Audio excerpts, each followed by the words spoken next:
Good morning, everyone. Welcome back to another edition of News in Motion. Or if this is your first time tuning in, we just want to say thank you for tuning in.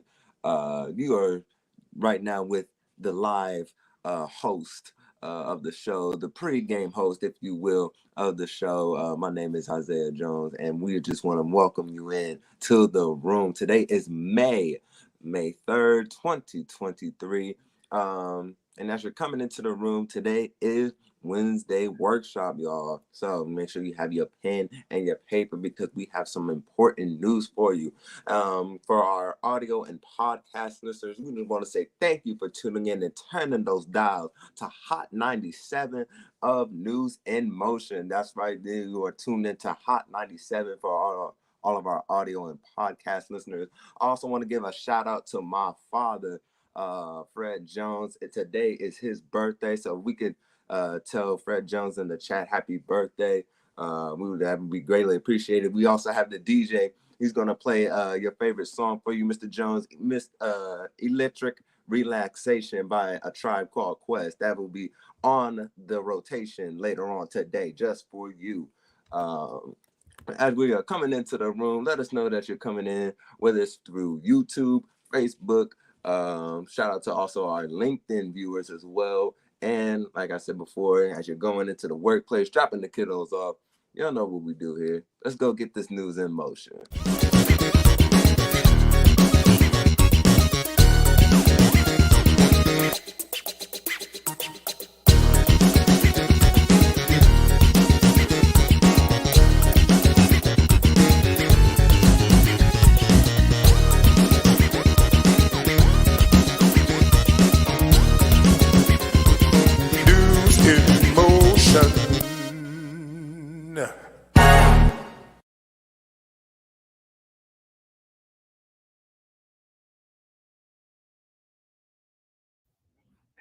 What's up, everyone? This is Gail Dudley, and this is time for News in Motion. But first off, happy birthday to Fred Jones. It's your birthday. It's your birthday. It is your birthday. If you're in YouTube, if you're in Facebook, excuse me, if you're in Facebook and you're wondering, where's all the people at? They're over here on YouTube. So you can go to youtube.com/Gail Dudley and join them over there, or you can choose to stay where you are for right now.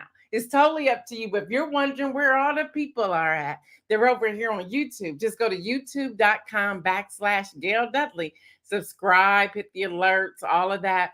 And join the chat over there. There's probably about 20 something over there already. And I believe we have 8 over here in Facebook. So it's up to you what platform you choose. But the party's going on over in YouTube. With that being said, I see Dr. Antoinette, Shirley Nicholson, Fred Jones. Again, happy birthday to you. Kim Edmondson. We have Adrian. We have Pastor Alex. We have Yvonne Gardner. So good to see you. We have Donita. We have, I'm trying to figure out, I'm missing some people here. I know we have Tracy Newman. We have Stephanie Burbridge Hall, Shirley Nicholson, Deborah Sneed.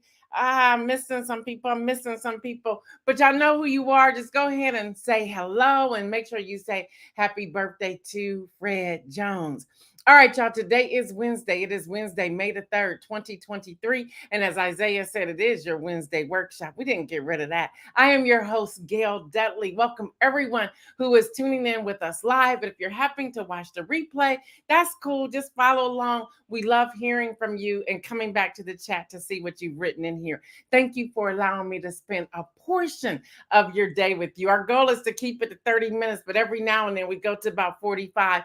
But we have so much news we want to share with you. And for those of you who are new to the platform, or you're returning and you have not heard this, I'm going to say this one more time today and then again on tomorrow. But News in Motion, we have changed our mission statement just slightly to make sure we are including everyone we need to include. And look at y'all, Latrice Jones came up here and talking about happy birthday, baby, talking about her man, Fred Jones. What's up, Latrice? Y'all, News in Motion is a media outlet that provides citizens with the opportunity to become more engaged in civic life through headline news, voter education, voter participation, and a call to action, all with an inspirational message. It is a grassroots movement designed to empower and motivate through informative and engaging content. For all the team that's watching, y'all notice I did not read the whole thing, so I'm remembering it. I'm remembering it. I'm remembering it. And once again, if you have not subscribed to our YouTube, go to youtube.com/Gail Dudley and subscribe. There's a party going on over there.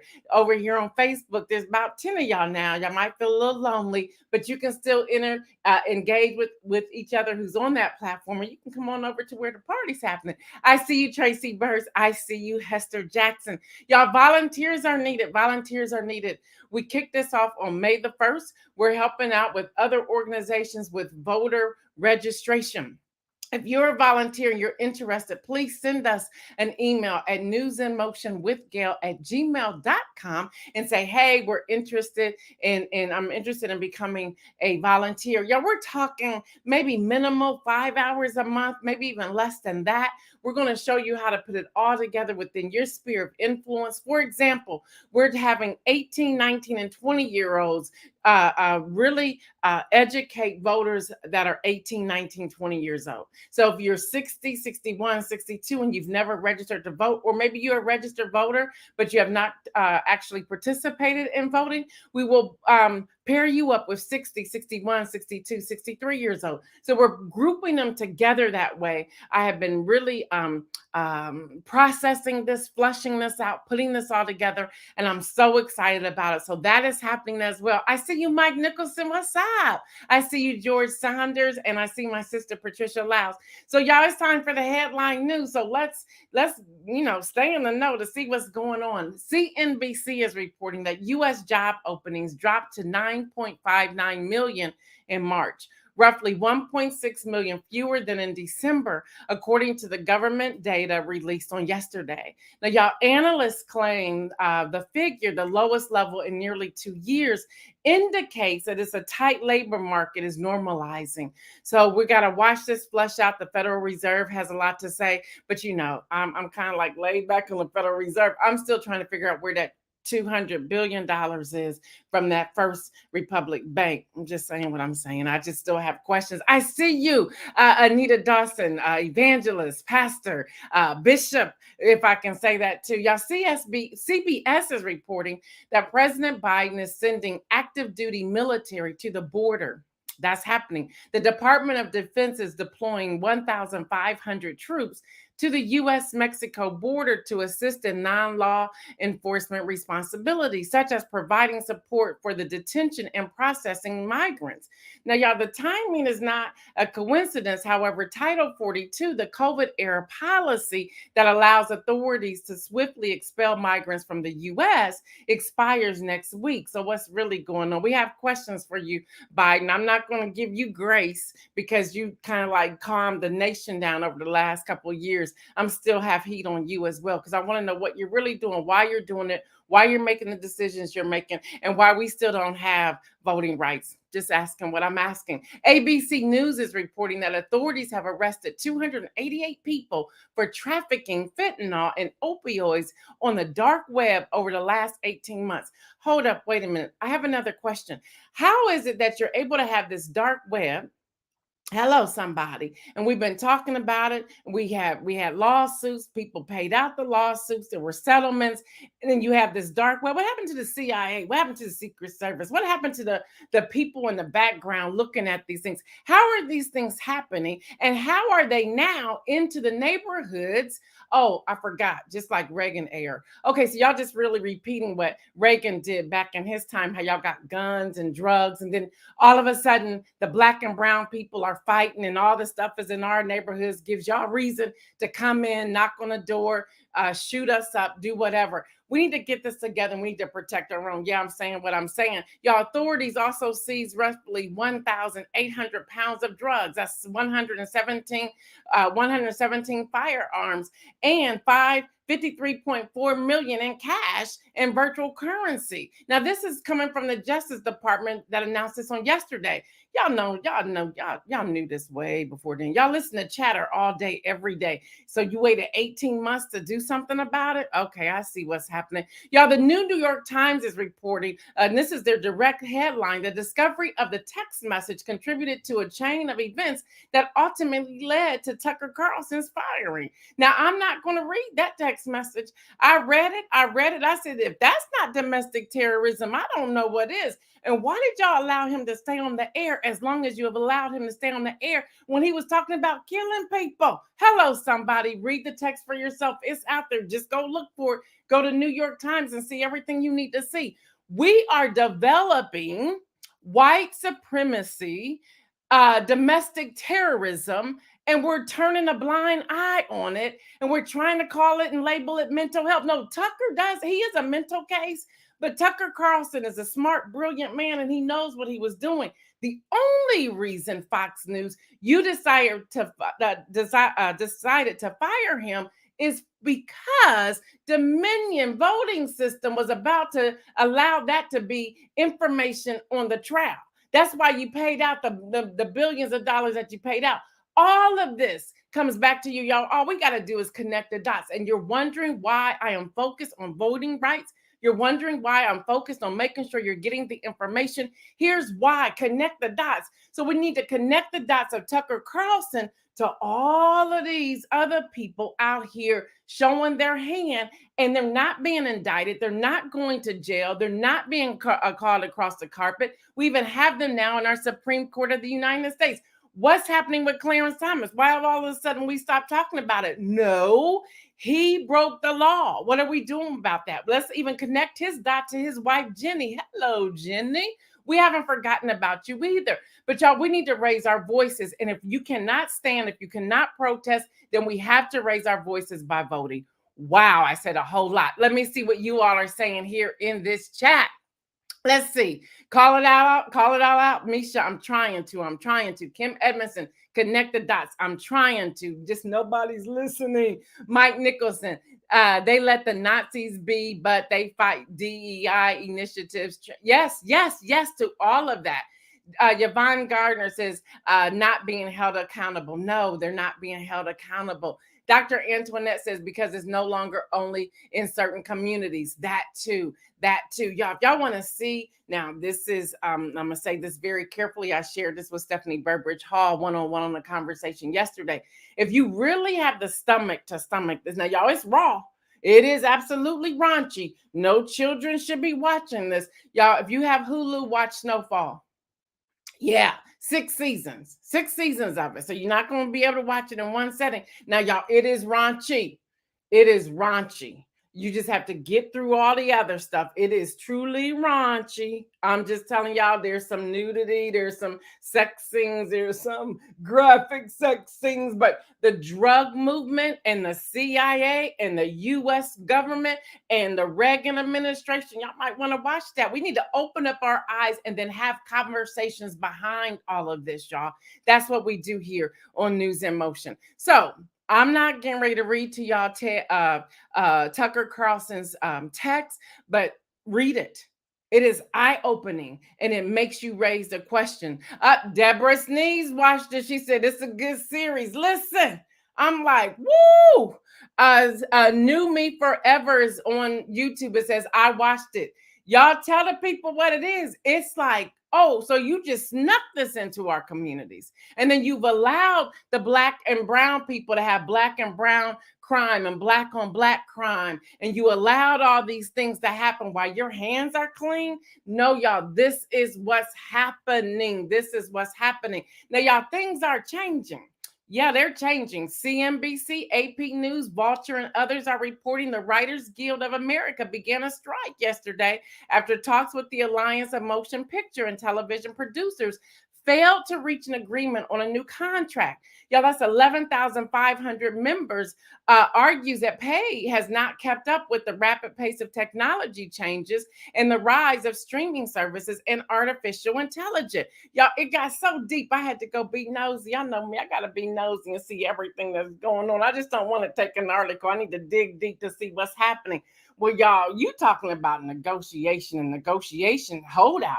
Y'all, the Writers Guild has asked for money. They're like, you're going to give me some money or I'm not writing anymore. Just go ahead and use AI. And AI is not doing all that good.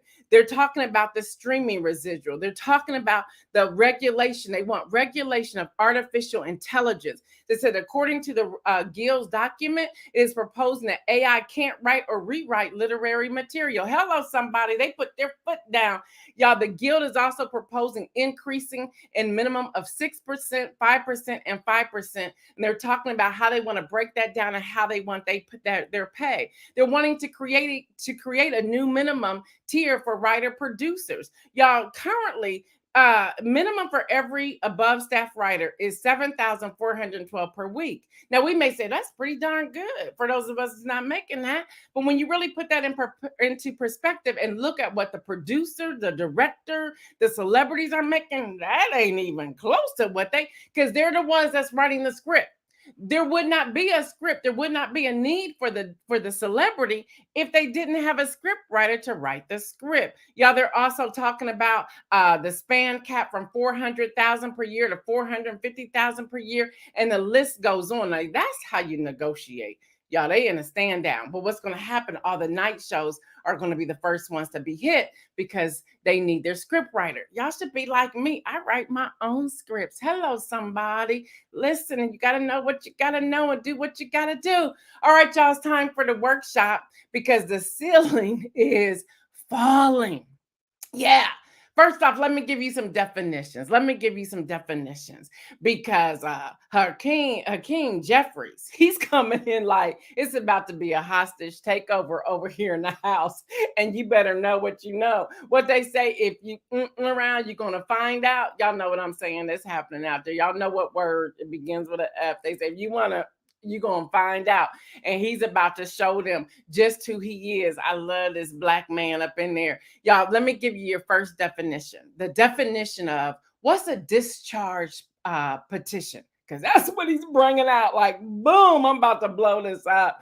Y'all, in the United States parliamentary procedure, a discharge petition is a means to bring about a bill out of committee onto the floor for consideration without a report from the committee by discharging the committee from further consideration of a bill or resolution. Hello, somebody. He came in the back door like, boom. Let me tell you why. Remember, the vote was 217 to 215. He got his 5 people that he need to come from the other side to play this bill out here. That's what's happening. Indivisible defines it this way, because I want to make sure you have an understanding of what I'm talking about. This is called a legislative process 101 discharge position. What is it? After a bill has been introduced and referred to a standing committee for 30 days, a member of the House can file a motion to have a bill discharged. So they're looking at their number as May 16, which means, homeboy, the minority leader has been in play for at least 15 days and they missed it. That's how you move in silence. They missed it. Now they can put out a petition to see who's going to sign it. Well, all Democrats have fallen in line, and the 5 people who voted with the Democrats are open to doing it. So they really kind of have it. Now it's up to Speaker McCarthy and his people to see if he can get those 5 to come over there with them. But they're not giving it up because the constituents has called into the representatives and said, you give this up, we're going to have a problem with you. And we're going to have to vote you out. Y'all, that's how you play the game. Now, isn't signing the discharge bill just like co-sponsoring the bill? Well, yeah, kind of similar, but it's not the same. Adding the name as a co-sponsor of a bill signals to the public that a member of Congress, that's an MOC, y'all, MOC, member of Congress, would support the bill should come to the floor. And under normal procedures, the majority leader schedules all bills consideration by the House. However, a discharge position, the minority leader does not have the discretion to whether to schedule the bill. This is about to happen. Watch this play out, y'all. This is going to be amazing. I get so excited about this. Y'all, so the Democrats took up a step on Tuesday towards a force of a vote of the debt ceiling increase. So there's right now, there's a standoff. Go back to what I said back in November of 2022. it's like gridlock in the House. The numbers weren't there. There was no blue wave, there was no red wave, but the blue people held the line steady. That's the power of our voice and the power of our vote. So he has snuck in here, have this discharge position. May the 16th, they can start signing their name on the line, and boom, it's about to happen, which means he was silent for about 15 days, which tells me Democrats aren't as crazy as they thought they were. They really can play some chess if they're allowed to do it. It just took some new blood. It took some new blood, which also says it takes some younger people, some people that's been quiet, that's been paying attention, that's been sitting in the back. He was put in there as the minority leader, and bam, he's making some moves that nobody ever thought he was going to be able to make. He's about to change the game right here, and he's so smooth with it. They probably can't even understand half of what he's saying, but it is what it is. All right, y'all. So the Democrats said they would seek this discharge position. Republicans control the House 222 to 213 for the petition to succeed. But remember, they have 5 already. The vote was 217 to 215. Yeah, y'all, they got it going on. Y'all, the filing of a debt ceiling measure, this is a direct quote by Minority Leader Jeffries, Democrat from New York. He says the filing of a debt ceiling measure to be brought up on the discharge calendar preserves an important option. So he's calling it an option. He goes on to say, it is now time for the MAGA Republicans to act in a bipartisan manner to pay the American bills without extreme conditions. All right, but we got to get into the weeds, y'all. We got to get into the weeds. The House Democrat statement on the discharge position doesn't specify the terms of the proposed debt ceiling increase. And an aide said the Democrats are exploring the discharge position to keep their legislative options open. Some House Democrats caution that a discharge position was a heavy lift, but they're willing to take the lift because of the seriousness. Go back to the X date that I shared with you all on yesterday. Marian Jackson says, class is in session. Kim Edmondson says, educate us. Listen, I'm doing my best. I'm doing my best. And we all need to understand what this is and how this plays off. So let's talk about Representative Brendan Boyle of Pennsylvania, the top Democrat on the House Budget Committee. He says he wants to have that the game is just in case, that this play is just in case. He also says we do not have a break glass option if need be, or I'm sorry, we do have a break glass option if need be. Still, this is a low probability play. So they're also being very cautious about it, but they're saying they're open to it because here's the thing. I want y'all to think about this just for a moment. I shared this yesterday when I was going through what's on the table, what's on the table that people are trying to deal with. And that is, how are you going to put in a bill Biden's student loan forgiveness when it's still in the Supreme Court? Anybody ever thought about that? How are you making this play and it's still in at the Supreme Court? That's a tricky move. When we got Medicaid on the block, we also have other taxes on the block. We also have, y'all, 217 GOP Republicans in the House, 217 of them, decided to cut 60,000 teaching jobs. 60,000 teaching jobs that equates to about 65 million students. Who does that? So you don't want us to learn. So that's your play? You just don't want us educated?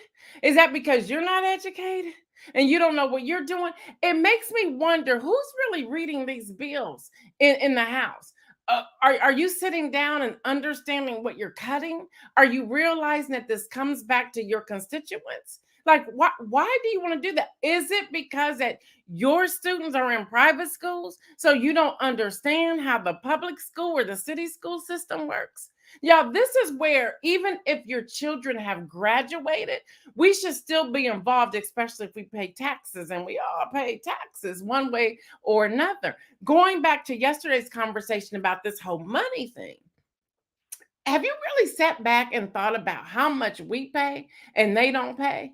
But yet we don't want to vote. We don't want to go to town hall meetings. We don't want to raise the questions. Look, y'all, this is on our shoulders. Maybe that's the angle I need to come at here on News in Motion. These things are on our shoulders. We're paying the bill. Well, I'd be daggone. You're going to hear my voice. We need to be raising our voices and asking these necessary questions. Going back to this debt, why are we in debt anyway? How do we get billions of dollars, trillions of dollars in debt? Will we ever get out of this debt? What moves do we need to make? Do we need to tax the billionaires, the multimillionaires? How are they being able to evade their taxes and not pay any taxes? But if we do one thing wrong, you're ready to lock us up. Explain that to me. Is it because we have been carrying the weight all along? We need to connect this to Tulsa. We need to connect this to the Black Wall Street. Why did you really take them down? Why did you really murder all of these people and destroy the wealth and the work that they were doing? What is it? Y'all, these are the questions we need to be asking seriously, y'all. I want to see what some of you are saying. Stephanie saying she loves her some him. Listen, it's just crazy. We need to pay attention to what's happening, because then we have Marjorie Taylor Greene that's coming in, and she warned. This is her quote. She warned that it would be a career-ending move unless they want to switch parties for any Republican to back the petition. So she's kind of like threatening her colleagues, saying this will end your career if you do that. So y'all, I want us to think just for a moment. If y'all just will indulge me for a little bit longer, and then we're out of here with the inspirational message. Let's take George Santos, who has filed to run for re-election. I think that's the most hilarious thing. Does he understand this 320-page bill? Does he know what he signed on? Who read it? Did he read it, or did he allow somebody to give him their cliff notes? Does Marjorie Taylor Greene know what she's reading? Seriously, does she know what's really happening in here? Does anyone who reads these? I read it. And when I read it, I'm like, some of this stuff doesn't even make sense. Did anybody spell check this? Did they do editing? Who published this 320-page document? It does not make sense. And whose pockets are they covering? These are the questions that we need to ask.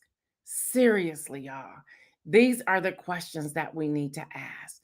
So we have this discharge position that we need to pay attention to see how it's going to unfold. And again, they have until May the 16th to begin signing all of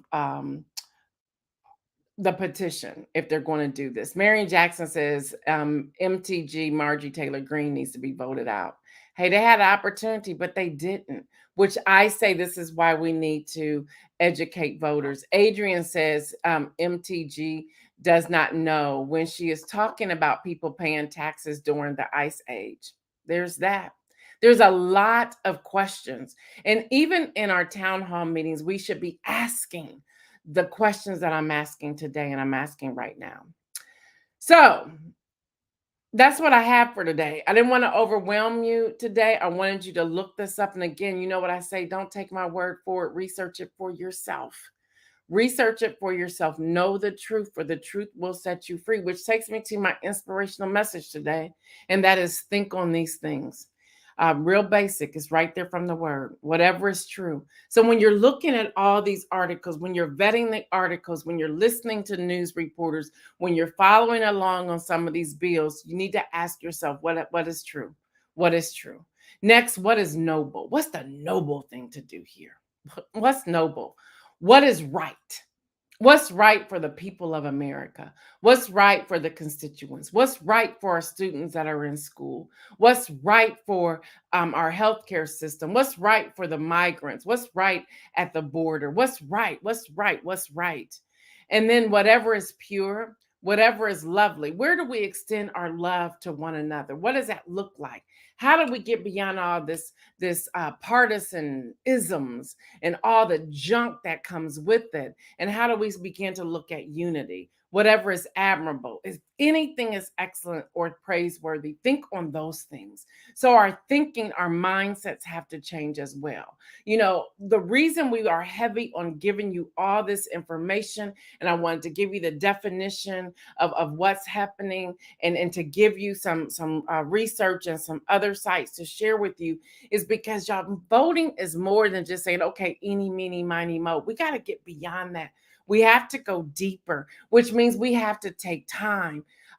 We hear this all the time. My grandparents said this. I'm not for sure who coined this, but if they want to make sure we don't understand what's going on, the rule is to put it in a book, to put it in a document, because we don't read. We need to change that narrative and make sure not only are we reading, but we're taking what we're reading and we're sharing it with somebody else. That's what's important. Whatever you have learned or received or heard from me, this is out of that passage out of Philippians chapter 4, verse 8 and 9, or seen in me, put it into practice. Yeah, we need to begin putting into practice. That's going back to that wisdom, that discernment, that understanding, that grace and mercy. All of that comes with that, and the God of peace will be with you. I'm not going to lose it anymore on what's happening. I'm going to pay attention, and I have a goal. I have what I believe a mandate from God to empower you, to educate you, and to get all of us to move collectively to doing something about it. Y'all, in these times, things are happening and we all get exhausted. Hey, take a month break and then come back like I did, because that month break, I had no idea how much I needed it. Now that I'm back from that break, I am seeing things that I wasn't seeing for a moment because I was so burned out. I was so overloaded. So, y'all, I just dropped a whole lot of information with you within the past 25, 30 minutes. We have to pay attention to this, even with the Writers Guild. Don't miss that. Don't miss that. Again, we're talking, and I want to go back to that because the Writers Guild of America argues that streaming shows tend to have shorter seasons because they're shorter now, so it's cutting into their pay, meaning writers are getting paid less for each job and residual income. Now, royalties collected, talking about royalties, I'm an author, I have 14 books. Royalties have changed. They're starting to shrink, to decrease that percentage. And I'm asking a question, why? And some pushback is because of AI. Well, AI may be writing for some people, but AI doesn't write for me. So what is happening with that? And where's the misinformation that's going to come from that? I shared with you some information on yesterday's News in Motion about how a lot of these digital news sources are putting out false information when it comes to health and politics and financials. So we have to pay attention to this. And they're saying that the royalties collected are much, much lower. And then the average writer producer pay has declined by 23% when adjusted to inflation and over the past decade. So y'all, a lot is happening. They're looking at projected writers of 425 million. Don't let the million mess you up. That it has decreased to 86 million. That's a whole lot of million. So y'all, we have to pay attention to this. All of this is connected to our voice and our voting, because these rules and regulations start local government and then it goes to federal government. Y'all, don't miss it. Your local politics are just as important as the federal politics. It's all connected. And it's our job here at News in Motion, which we hope that it is our job, and we are communicating this with all of you effectively, that these things are connected. We need to pay attention and we need to do something about it. With that said, I am Gail Dudley, your host of News in Motion. Y'all know what I say. Until tomorrow, stay well. And remember, make some bold moves. We're out.